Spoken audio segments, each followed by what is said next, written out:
Finally, it is over. I have now, as of today, reviewed every mainline Disney film. Now I gotta do other ones, but I'm not doing that right away. So we got one last Disney film to cover, and I've covered all of them from 1937 to present day.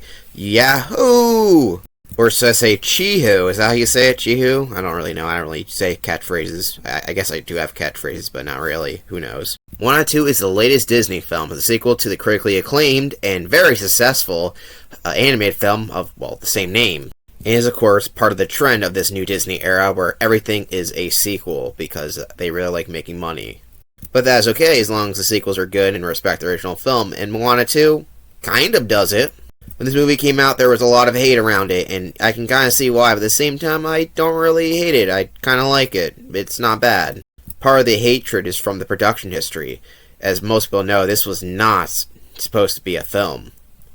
Since the 90s, Disney's been taking their animated films and making TV series out of them, and that, with Return to Jafar, also started a way of also translating those TVs into movies. So this is not a new thing, but it hasn't been done in a while. But with Disney Plus, I guess Disney decided that they were going to make more TV series based off their hit films. But I guess Bob Iger looked at the Disney Plus statistics and saw that Moana 1 is their most streamed movie by a lot. And I guess that makes sense. Moana is one of those fine films. I think it's good, but a lot of people think it's excellent. And my thing is that it does everything just right, in a way that doesn't make me that excited, but it makes a lot of other people excited.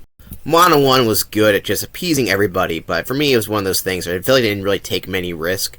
It's a good film, but not one that I felt like had that much going on behind the scenes, other than being pretty faithful to Polynesian culture and mythology. So I was never really in love with Moana. It's a good film, but I never really got into it. So Moana 2 I was never really going to be like all that afraid of, sort of like Frozen 2, and honestly Moana 2 reminds me a lot of Frozen 2, where it's mostly just doing okay stuff and having okay things. Is not as like a cultural phenomenon as the original, but it still make a lot of money just because it's attached to the original name. And while this was originally going to be a TV show, it doesn't really feel that way, though there is some issues that do come across that probably were a result of it being originally 3 episodes of a TV show. One of the most shocking things about this film is that I didn't really feel that at all watching the film, and even with the animation. I guess I'm just crazy because I thought the animation of this movie was on par with the original, and I didn't really see anything that made it look worse. I didn't notice the water looking worse either. Maybe I need a side-by-side comparison, but seeing this on the big screen, I thought it was a pretty adequate film, and actually the animation was the strongest element of the film. By that I mean the backgrounds looked fine, the water looked good, the characters' animations were good, and even the characters that were returning for the original film, other than Maui, all look like they evolved and aged over time, which is something I'd like to see in a sequel film, not just characters being static. Take note, Toy Story 4 and Despicable Me 4. I would complain about that, but who the fuck's watched Despicable Me after the second one? I saw the first one was good, the second one sucked because I stopped it, but apparently they made 4. Who the fuck is watching these movies? Why do they make so much money? I digress. It's not much to ask in a movie for characters to grow up to Illumination, especially if they're going to add a 4th baby character. This showcases like, wait, these characters should have aged up, shouldn't they? It makes no fucking sense. Makes sense, Illumination. Makes sense.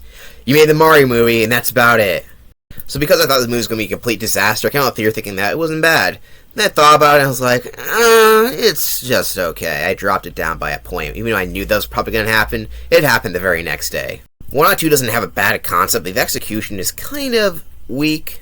Especially through the songs in the movie, other than like 1 or 2, none of them really stuck out, which is not something that the first movie had. That's because Lin-Manuel Miranda, that classic guy who wrote Hamilton, was not involved in this project. And I think that was a missed opportunity. Why was he not involved in this project? Because they thought, hey, let's make him write Mufasa 2 soundtrack. What the fuck? Though I think that has more to do with the fact that it's originally going to be a TV show, and they didn't really feel like buying him to do the soundtrack for a random TV show, but whatever. So I'm going to go over the plot a little bit to see what this movie does a little right and a little wrong. So one thing I like about this is that Moana, I like her more in this movie than I did in the original, because Moana I thought was just kind of an character, but here it feels like the character's more mature and actually growing up a little bit, which makes her a little bit more interesting in my opinion, even though she's still not that interesting, but hey, at least it did something. I like when characters aren't just static and actually can evolve and grow naturally, so I don't see why Moana people are mad about this sequel if they actually could care for that aspect, but whatever. So Moana has to go on another quest to find an island to connect the rest of the people of the world, because that's the next step of her journey, which is fine, but it's not really set up that well, to be honest. Even the song that's supposed to be the How Far I'll Go over in this movie is just kind of just there. Like, I guess I have to do this just because I do the stuff I do, I guess. I feel like they could have written that better. Sort of like the always having to go out kind of mentality of the character would have been interesting, but whatever. I think the dumb thing is that they added a dumb kid sister who's very annoying. Luckily, she's not in the film very long, and that's the reason why Moana doesn't want to go out, but she goes out anyway. This character's pointless because she doesn't even go on the journey, so yeah, whatever. One of the things I liked they did compared to the first movies, and they actually make it feel a little bigger of the importance, because we barely see the island in the first movie, and the rest of the characters are in the beginning and end. Here we get to see more characters come along on the journey, so it makes it feel like it's more important since other characters are coming along. And the other characters they introduce are fine. When you realize that Moana 1 barely didn't really have much characters going on, even the pig was not even in the part of the original group, it was just Moana, Maui, and the chicken, which is kind of funny to think about. And, I guess the ocean too. So I think adding more characters onto the actual journey was definitely a good idea. They're alright, and I don't really hate any of them. In fact, I like the old guy, he's funny. But I feel like they could have used a little bit more development. They feel like they were just there, like, they'll probably have their own episode in a TV show sort of thing. But that's probably what was going on. And Maui also joins them again, even though he was captured. One of the dumb complaints I heard is that Maui takes too long to get saved. Less than halfway in the movie, they find him. The way he gets saved is kind of lame, but it's not like he's barely in the movie. He's actually in it for a good amount of time. In fact, mostly the same amount of screen time as the original movie, so I have no idea what anyone was talking about with that complaint. The biggest point with this character is that he does say the same lines from the first movie over and over again, like the same meta thing that rocked in the first movie, but a little worse. So he's not as entertained because of that, but oh well. I think one of the weirdest things about his character is that even though one of his main goals is to be loved by humans, one of the guys who does love him, he's like, "Whoa, you're creeping me out." Like, wouldn't he like this guy? Like, you feel like there'd be a joke about that, and then he'll get annoyed by him later on, but no, he just hates him immediately. Like, "Oh, you're creepy," even though I love being praised. It's literally on my fucking chest right there. So yeah, Moana has a couple of people come with her on the trip, which is fine, but also a Kakomori, which is a coconut people from the first movie. They try to give them lore, so that's nice, but then they don't really get brought up again, and one of them is there for kind of a bit of the journey, but not really, so it's like, oh yeah, that felt like it's part of the TV show. That's when you realize, oh yeah, there's that TV aspect coming in. Like, I don't even think this is a bad concept for a Moana sequel. In fact, I think it's a pretty good one, even though that maybe not that original. It needs a little bit more of a rewrite so a lot of these elements could work better, and they definitely need a little bit more time on its hands because it's trying to do a lot more, but also kind of underdeveloping it, especially with its villains. Yes, unlike Moana 1, which didn't really have a villain unless you count Tamatoa, this movie technically has two, kind of. One is his Batwoman. Not Batwoman from DC, because Disney doesn't own the rights to Batman. Even though Batman, one of the Batman movies was on Disney Plus one time, for some reason. Don't ask me how Warner Bros. Let that happen. This character seems like she's kind of interesting. Her design isn't that great, and she's not based off any Polynesian mythology god. In fact, she has the same name as a goddess from a Hindu mythology, which makes no sense. I know the name is from the Polynesian word for wind, at least one of them, because there's multiple different words. There's different dialects of Polynesian culture, because there's a lot of different islands, but that's way too much crap for you right now. And this character even sings a villain song, which is easily the best song in the movie, but it's, at the end you realize, wait, was this not supposed to be a villain song? It seems like it was, but okay, and then the character just doesn't come back again. What was the point? Like, she captures Maui in this shark tooth thing, and then he gets out pretty easily, actually, and that's about it. Like, he doesn't even need help from anyone else. He just wiggles out and then drops his fishhook, and that's about it. Okay, that could have been done a lot better than that. I was so waiting for this villainous character to come back later on in the film, like, realizing she was tricking Moana the whole time about getting lost, but probably that was immoral.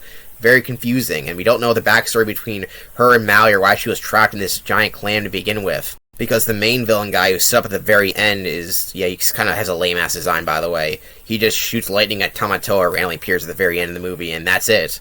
One of the good things the first movie did is that it didn't give you a lot of Polynesian mythology characters, but it only gave you basically two, and they basically describe everything you need to know about them. Maui is perfectly described and for his song and for his characteristics, and we know a lot about Tafai and Tafiti just based off some basic characterizations. We don't need a whole lot about her. We get a lot based off just what little we get. The main guy, Halo, or whatever his name is, he just has a thunderstorm in the background, and that's it. He hates humans, and he hates Maui and Moana, but we don't fucking know why. He has a giant storm that he's trying to destroy the boat with at the very end, but we don't see him talk or speak or do anything or get any explanation.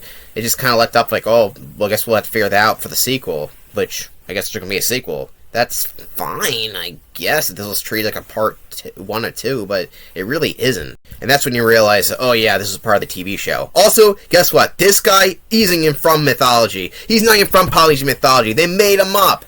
Well, there is some guy that's similar to him, but it's not the same name at all. What the fuck is this? If you're gonna do that, make a better design than whatever the hell this guy is. He looks like a generic rapper on SoundCloud with some lightning tattoos. Ooh, intimidating. So, do I not like this movie? I think it's okay. Honestly, this movie is pretty visually stunning, and it has some pretty good animation. For the most part, just a generic, average adventure. It definitely could have done a lot more, and it definitely has a lot of missed potential. But yeah, I think that was the whole Disney's upper management fault for that. This should either stay as a TV show, or have a creative team actually go in and actually rewrite it to make it work as a full-length film. They did something similar to Toy Story 2 back in the day, when that was supposed to be a directed-video movie, and they actually re-edited it to make it work as a full-length film. You can see the original version of Toy Story 2 on YouTube, someone talking about it, and basically see that's similar, but they edited certain things to make it work, and Moana 2 feels like that in the same regard. It feels like a concept for what would have been a great Moana 2 sequel, but what we have, it's just there. It definitely needs a little bit more heart, and definitely could have done a lot better. Though I gotta mention one of the worst scenes in the movie, which is the ending. Oh, Moana died, oh no, and Maui lost all his powers. Well, guess what? Neither of that happens. I wonder if this is supposed to be a TV show, or Maui loses his powers and they had to get them back, but during this one scene, like, no, well, both of them, one of them lives, which is finally so they get some demigod powers, which would have been better if they salvaged that way earlier in the film. That would have been an interesting concept, but no. And Maui gets back his tattoos and his powers pretty easily. So what was the point? Who knows? Anyway, the look of Disney animation in the future is kind of bleak, as the most recent films are all ruined based off production problems. The higher ups just don't understand what makes a good Disney film and just want to make out as many sequels as possible. I will see you guys again with the next Disney film I cover later this year with Zootopia 2, which hopefully will be a really good sequel. But as for now, I just hope Disney can make some really great original movies like they did back in the past and learn how to actually admire their animation people, their animators, and not the higher ups. Anyway, here's the final tier list for all the Disney films. I will be doing a video, hopefully soon, doing a little ranking like I did for the DreamWorks films. So I hope to see you then. Moana 2 is in the C tier. Like I said, very average, has a lot of flaws, but overall it's pretty entertaining, I would say. It's not awful, but it does have some pretty glaring faults. The main story is fine, just the execution is a little wonky, which I think should make it rank lower, but it has some pretty good earnesty, and there's pretty good jokes in it for the most part. There's some goat joke, like, not goat, but the swimming goat joke that sucks in live anime movies they do nowadays for some reason. I have no idea. But, yeah, Moana 2 is not bad, but definitely could have been a lot better, is all I'm saying. So yeah, C tier. Oh, and just for fun, I did my tier list based off the different eras the Disney films come in. So you can take a look at this, see what you guys think. I know you guys probably won't agree with me, because everyone has a different version of what the anime films they favor. But it looks like that, believe it or not, the favorite one is Renaissance, which is not surprising. It's most people's favorite era. My least favorite is the new era, because there's only one film that I think should be really good. But yeah, maybe hopefully they can turn it around. But until then, I'm not holding any breath. Here's the final villain ranking. As you can see, I have both the two villains near the lower end, mostly because they get so little development. And one of them, like, they have to get not a villain, but is, so I don't even know.